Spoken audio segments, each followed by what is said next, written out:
Hello and welcome back to Let's Play Wrath of the Righteous with me, Bring It On. Now let's enter Dresden and see if anybody wants to chat. We have been gone for a few days, so I'm sure someone has something to say.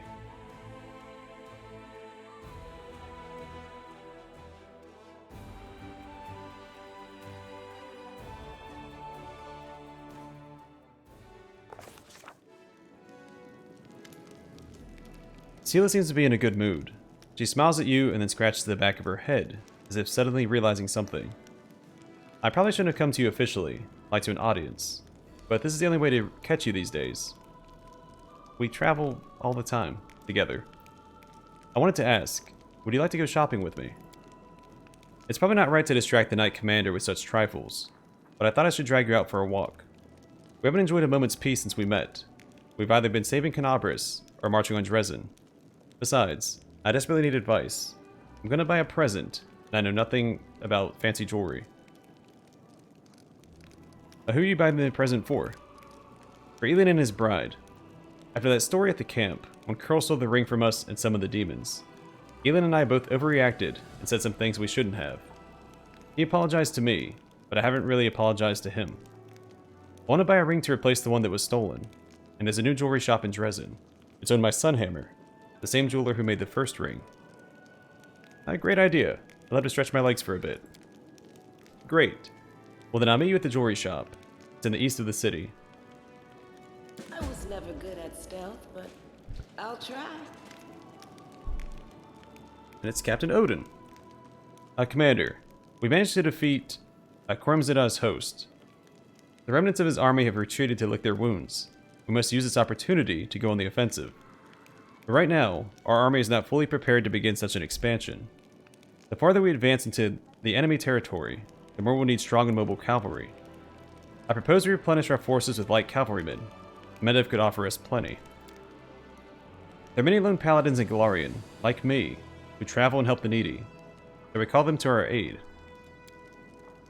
Cavalry is a crucial element of the army, one that's difficult to replace. Mendevian knights often sacrifice their defense in favor of offensive power, and it is time to put an end to this wastefulness. All riders must be encased in heavy cuirassier armor, as to avoid unnecessary losses. In my long and productive life, I've taken assignments involving knights, nomads, and other targets who enjoy prancing about on horses. And let me tell you, the hardest of those targets were hedge knights. They're true dogs of war who don't have a homeland. What they do have is experience and a sharp blade. If you need cavalry, I say they're your guys.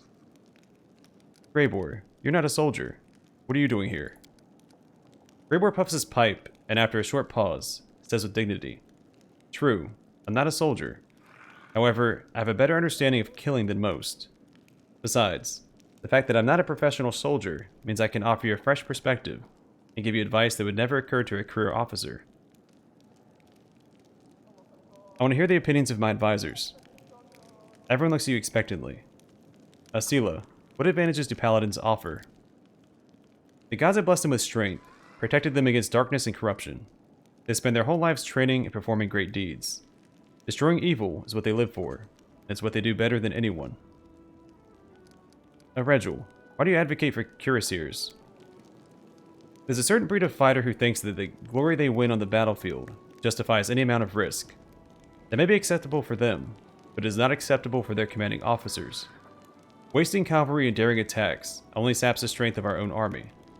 We must see to it that all riders are equipped with the best armor, the kind that will provide the highest chance of survival on the battlefield. I would also advise against recruiting any glory seekers or protectors of high ideals to serve as our cavalry, for the aforementioned reasons. Captain Odin prims his lips and says forcefully, The riders of Mendev aren't accustomed to fearing for their hides. Your demands, Regil, may lead them to believe that you don't trust them, or even worse, suspect them of cowardice. Greybor, what makes hedge knights so good in a battle? I once had a contract to kill a highborn baron. A famed warrior never went anywhere without an escort, so I prepared an ambush for his entourage in a forest road in the dark. The screams of that baron when he and his horse fell into the spiked pit, and above him there was a slaughter going on. I showed myself, split open the head of the nearest guard, and darted into the bushes. They followed, right into my traps. Crossbows, wooden stakes sticking out of the ground, all sorts of things. Arrows flying about, everyone's shouting. They made such a racket, they scared themselves. They thought they'd been hit by a whole gang of assailants. In any case, the knights who served the Baron because of their oath got the jitters and bolted, even his kin. But the 2 hedge knights he hired fought like wild beasts. Those were worthy opponents indeed. It's simple. They know that if they don't win, they don't get a single coin. Hedge knights are seasoned folk. They've been around. Dangerous too. They fight for victory and gold, not for honor or glory. They don't care if their tactics are cheap. If they can kill the enemy, they will. I doubt the people you've described even have the right to call themselves knights. I'm not keen on fighting side by side with someone who sees the Crusades as a chance to make a fortune. Captain Odin, what are the benefits of light cavalry?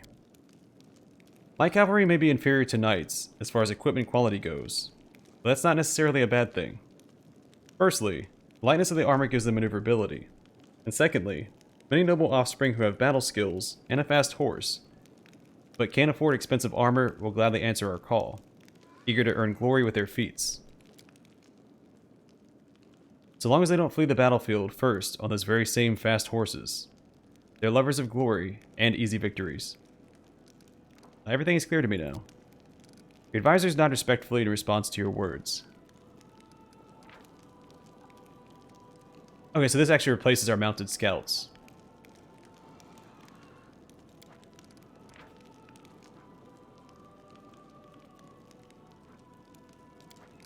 A ton of hit points on the cuirassiers.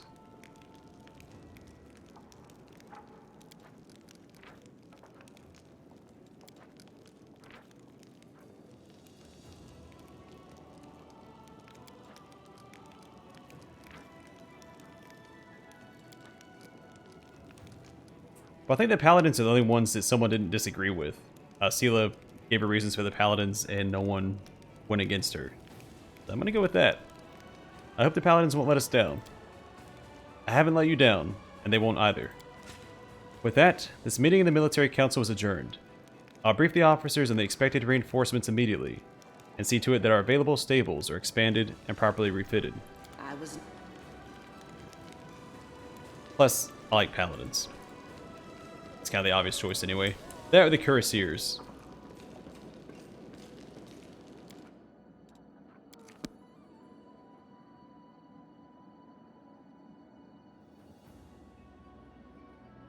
I do like having my tanky front line to keep my ranged units alive. Alright, we need to go to the merchant first and sell some stuff.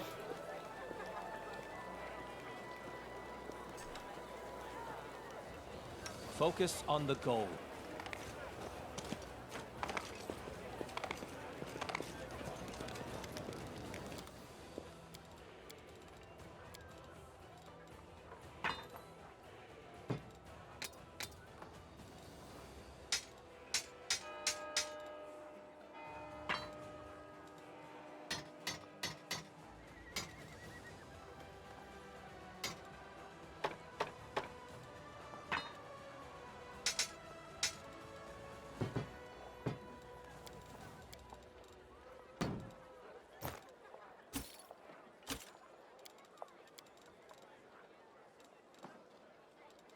So I need to be careful here. Bismuth not summoned, so all of his stuff is unequipped currently. So keep the... Can he wear a ring? No, we can sell the ring. Keep the belt. We can probably give these gloves to Ivu. They still give her the +1 morale bonus on attack rolls. She just doesn't get the +2 bonus on damage rolls because she's not mounted.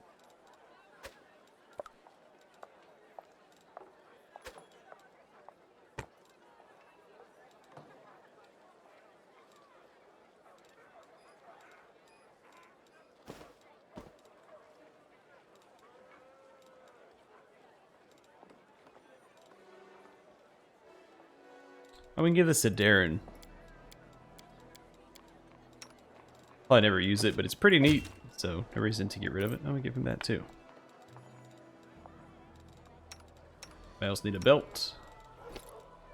Nope, that's bismuth. You don't get that. Alright, we can sell that. Bismuths, bismuths.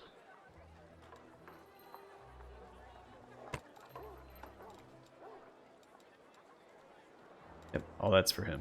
Okay. Gonna meet with Seelah over here. Where's it at?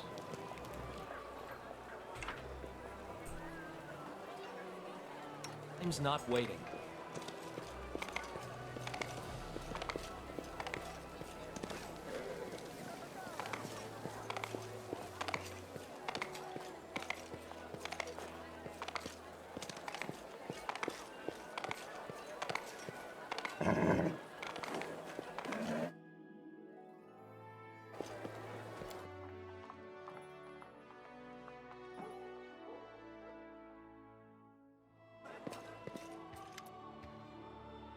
My eyes deceive me.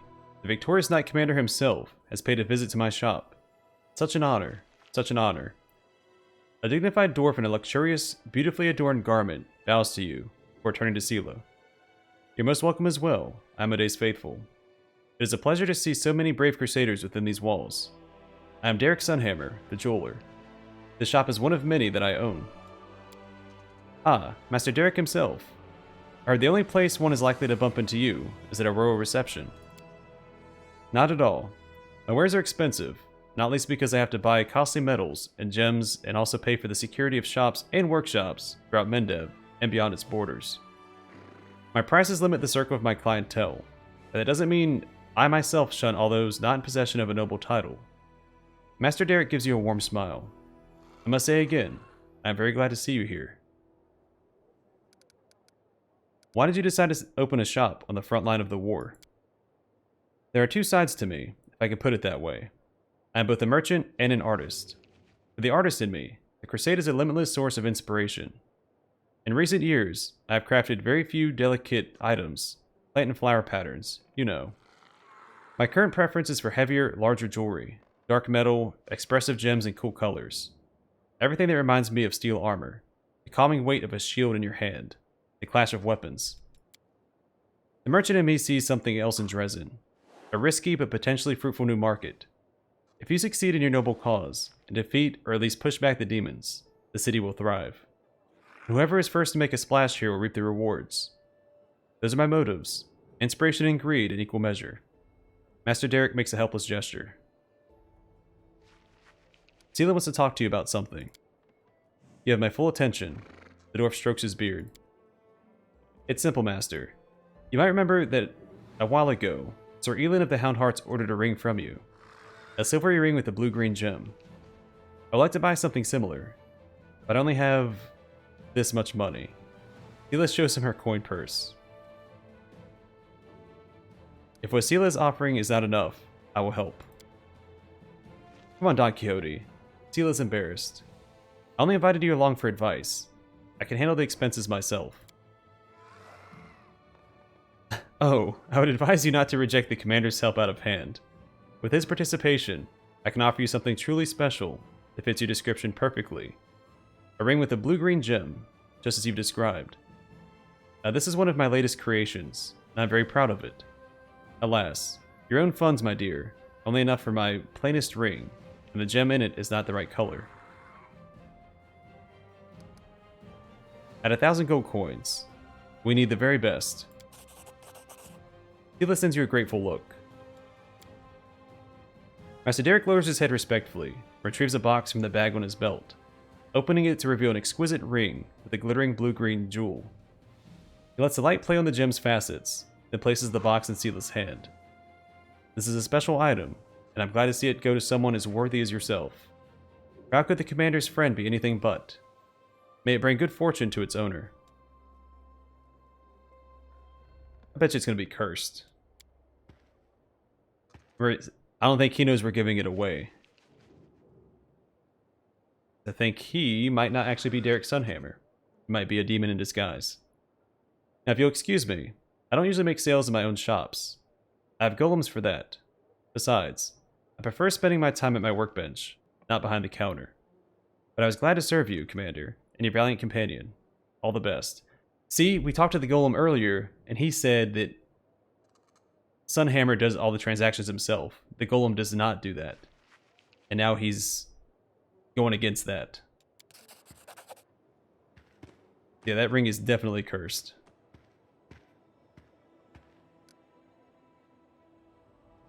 Well, that's that done. Seelah stows the ring box. Come with me to the barracks to give the ring to Elin, will you? After that, we go to the tavern and have a few drinks.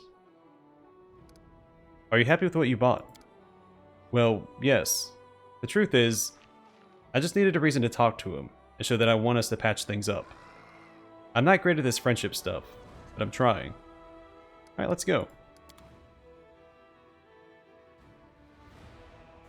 I was never good at stealth, but I'll try. There's a giant invisible triceratops in Dresden. Dresden is a nice little town. And since we got here... Okay. I'll just wait and read it from the combat log. That's going by way too quickly. To read out loud.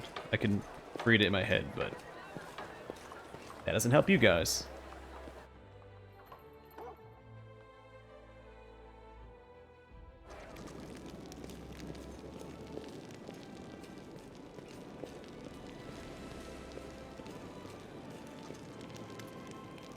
Seelah, Knight Commander. Galen seems a little discomfited. Good to see you. Not this again. Well, to avoid a drawn-out conversation, I'll just get to the point. I got you a gift. It's, well, a ring. To replace the one Curl stole. Oh, Seelah, thank you so much. But you shouldn't have. I've already apologized to you for how I behaved back at the camp. And I'll say it again. I don't blame you for anything. We fought shoulder to shoulder here in Dresden. Can we just let bygones be bygones? Sure we can, but take the present. Your wedding is right around the corner. Seelah puts the ring in the knight's hand. Do you still distrust me and the power I've been granted, Elin? The knight endures your look and answers smoothly. Yes, Commander. I still have my doubts. I'm just a warrior. I have faith in the gods' will, but I'm used to relying on things I can understand. Things I know. An honest sword, a prayer passed down through the generations. Don't take it as a sign of disrespect. It'd be more disrespectful to lie to your face.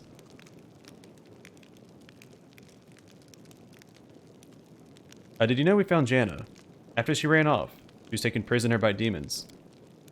So I heard, and I'm not surprised. She didn't just let us down, she let herself down too. By the way, when is the long-awaited wedding? Very soon. That's what I wanted to talk to you about. You wanted to talk to me, but we came to you. It'd be a tremendous honor if you would come to my wedding. We're going to hold it not far from the walls of Dresden, to the east toward the river. Seelah's already been invited. Now I'm asking you. You showed so much kindness to me when you helped me look for that ill-fated ring. I simply must repay you somehow.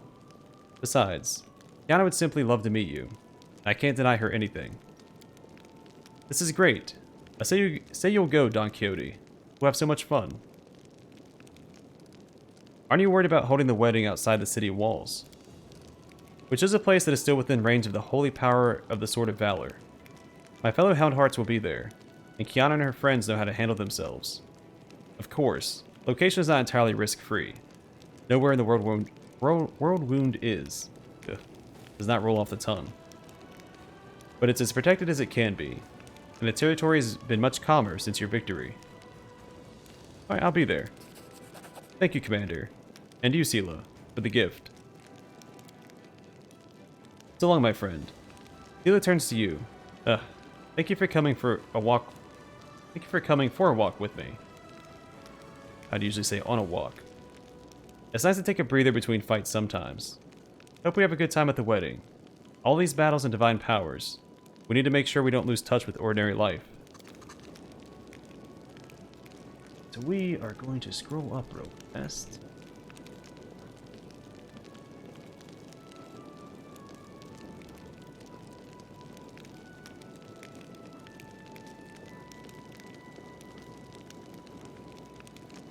Here we go. My only dealings with jewelry were back when I used to steal it. Even remembering it makes me sick. Dresden is a nice little town, and since we got here, it's really transformed. It looks better than ever. I don't care what anybody says. I like life in the Crusade. So many different people. Everyone has been brought together by a common goal. When I go to pray to the Sword of Valor, this feeling of total calm comes over me. It's like, look around you, Seelah. You've come a long way. Now you're exactly where you're supposed to be.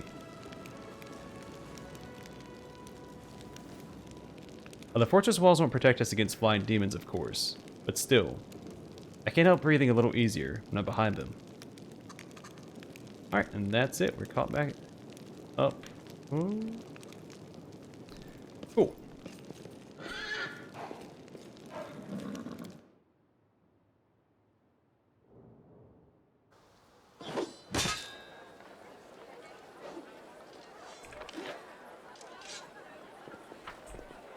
Well, I guess we can do this real fast. I don't suspect the wedding will take that long.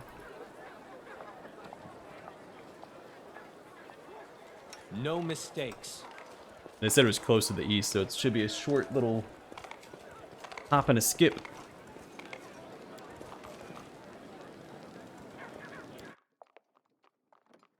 But we haven't rested.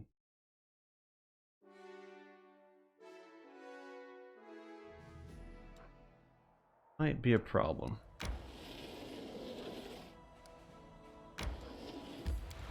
Alright, wedding meadow. This meadow on the bank of the river is where Elin and Kiana decided to celebrate their wedding. This picturesque spot seems quite safe. Why I'm struggling to talk today. My voice keeps wanting to give out on me.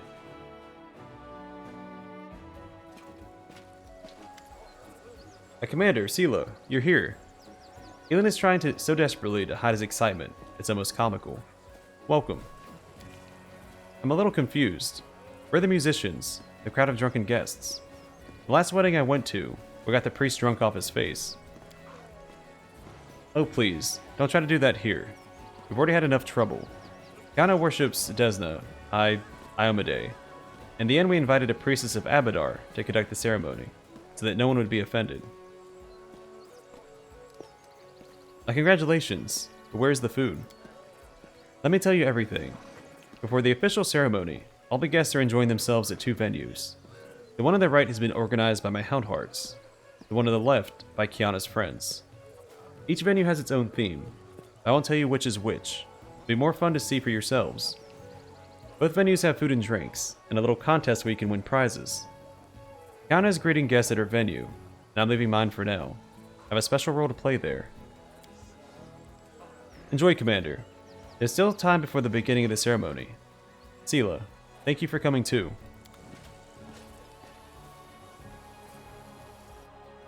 I know what to do.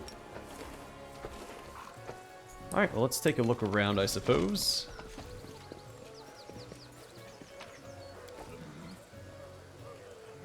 Beast. I know the way.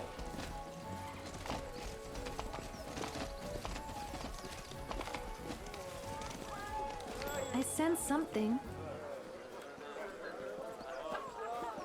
Oh, she's an Oread. A slender young woman in a flowing dress walks toward you. The first thing you notice is her eyes.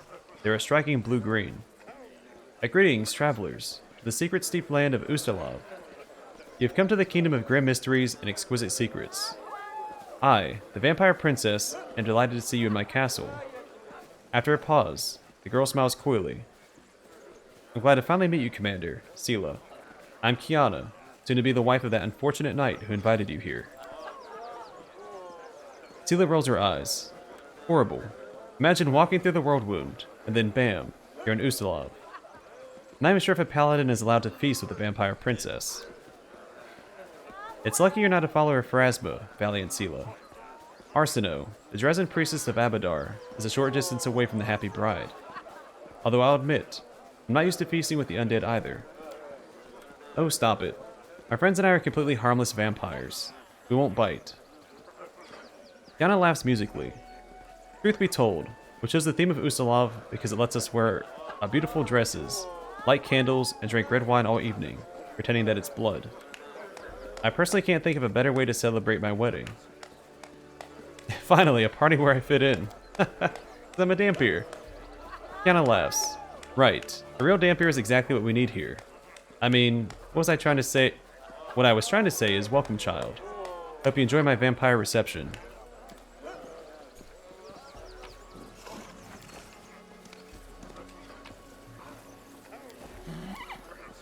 I finished here. Is there more? The skeleton has a slight sheen to it. Judging by the texture, it's made of marzipan. Arsena, what's up, man? Or girl? Arsena lowers her head graciously. Knight Commander, how can I help? What do you think of the celebration? I prefer a church ceremony and a more formal approach to the celebration, but there is a certain charm in how unpretentious everything is here. We priests who choose to make our home in savage and dangerous lands see a lot of things during our lifetime, including exotic weddings. We don't bat an eye at a celebration where the groom is wearing a Fey Monarch costume and the bride is dressed as an evil vampire. I'll walk around some more. Yeah, we're not going to start the ceremony quite yet. Follow my lead. What'd I find? It says loot. No. Can't collect it?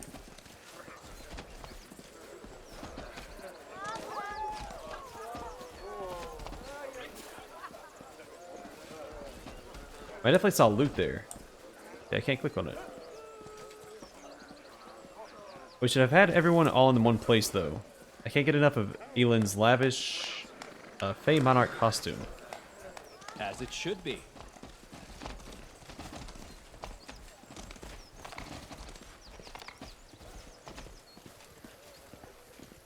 I will help where I can. The rings of the future husband and wife. One brought by Kiana, and the one given by Seelah to Elin.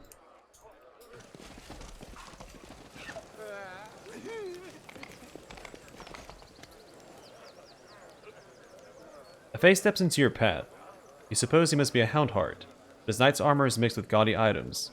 There are fake wings fastened to his back. All travelers, you're stepping into the wonderful land, the charmed land, the most perfect land ever created by the gods, the first world. I am its guard, the beautiful Fey Gate Mistress. But before you enter, answer my question. What is the key that opens every gate? Tentacles.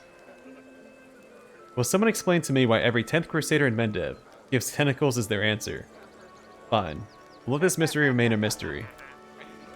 Now you may enter, and learn the mysteries of the past, and fight for the treasure of our Fey ruler. The Fey points to the middle of the tent, where seated on a throne is none other than Elin. His head is crowned with fake horns, a green cape sweeps over his shoulders, and his torso is proudly bare. Is Elin pretending to be a wild hunt monarch? He is the monarch, the true ruler of the magical land of the first world. The Fey lowers his voice. The bride is particularly taken with the costume. Fey, what is this tiara you are wearing? It's so beautiful and exquisitely crafted. This is the tiara of the beautiful Fey. To tell you the truth, I borrowed it from my sister as a prop. It was a gift from some... It was a gift from some admirer of hers. She's gone off him now and doesn't wear it anymore. But I believe it's a work of Sunhammer himself. It's a good thing it's not a real Fey tiara. Real Fey tiaras can make strange things happen. You put one on, and donkey ears might grow out of your head. Seelah grumbles. What is the Fey ruler's treasure? It is a priceless artifact which our monarch has owned since the dawn of time. It looks exactly like an ordinary broom. But don't be fooled into thinking we Fey simply failed to find any good props. So the artifact. The monarch used to own it, then a treacherous predator, the most fearsome of any who lived in the forest of the first world, snuck into the treasury and stole it. This predator lives in a secret lair, which is conveniently located in this area. Everyone who makes it through the enchanted wilds of the first world and reaches the beast's lair will get a reward. Darn. Old-timer Seelah hasn't played games like this since her thieving days. But we've got to accept the challenge, Don Quixote. We want to take part in the treasure hunt. Alright, now repeat the rules. You need to search our corner of the first world and find our amazing broom-shaped artifact. But first you need to answer a few riddles. You'll see. And come face to face with a dangerous predator. And then you'll get the reward. I can't leave? Okay.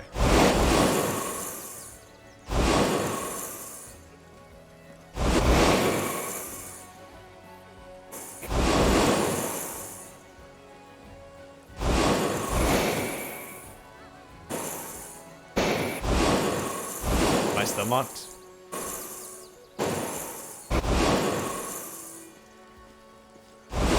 Oh, almost made it.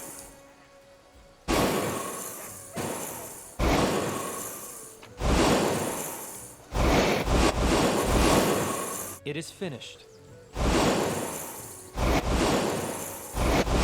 That is not far. This is so annoying.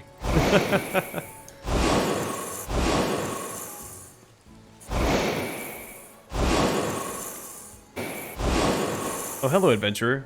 You must be looking for the artifact that was stolen from the Wild Hunt Monarch. I'm the beast who crept in and snatched the artifact.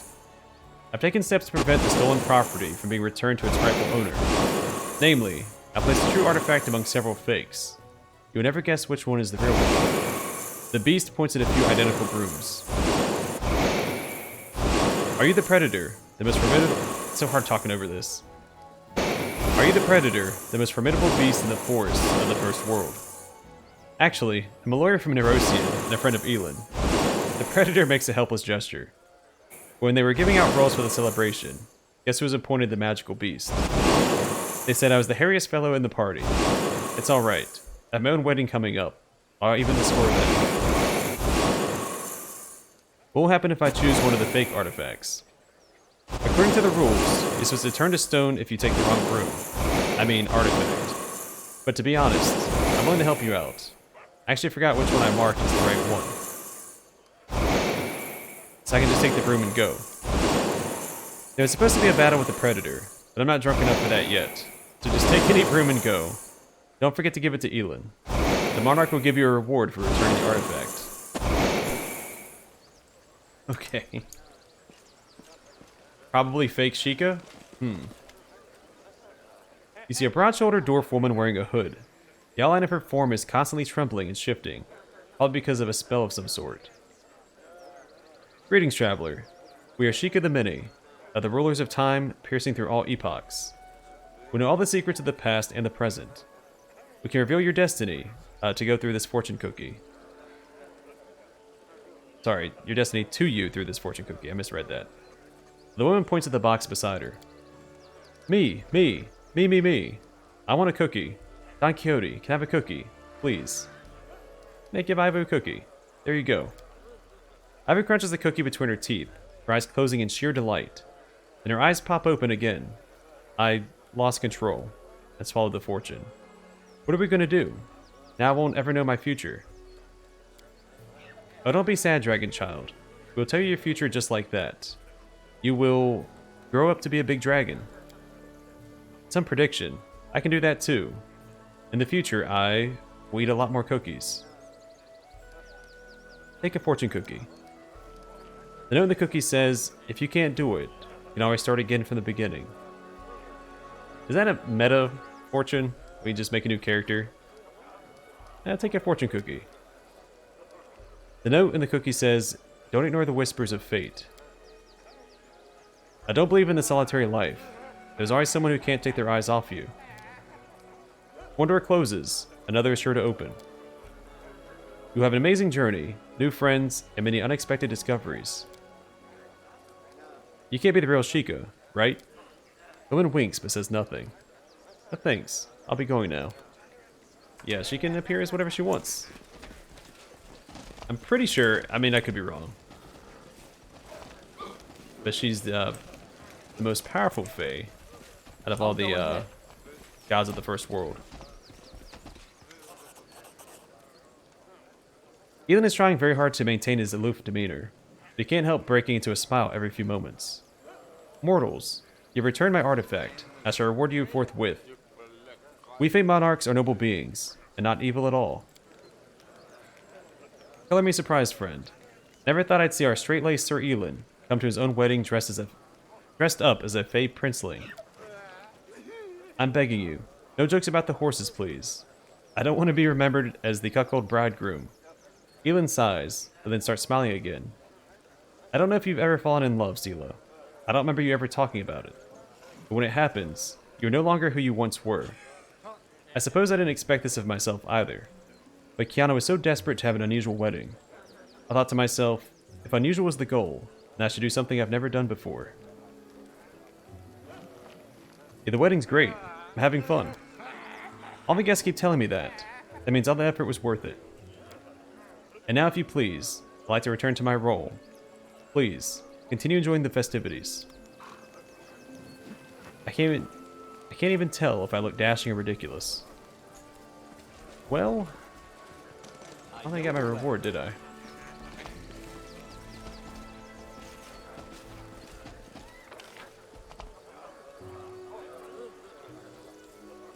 Well, I think that's everybody to speak to, right? We did it once around the entire area. They're trapped in there. That sucks. Alright, so I think I'm going to call the episode here. In the next one, we'll start the ceremony. I will speak to Arsino and get it started. Might do once more around the area, make sure I didn't miss anything else before we do that. But for now, thanks for watching. I hope to see you guys in the next one.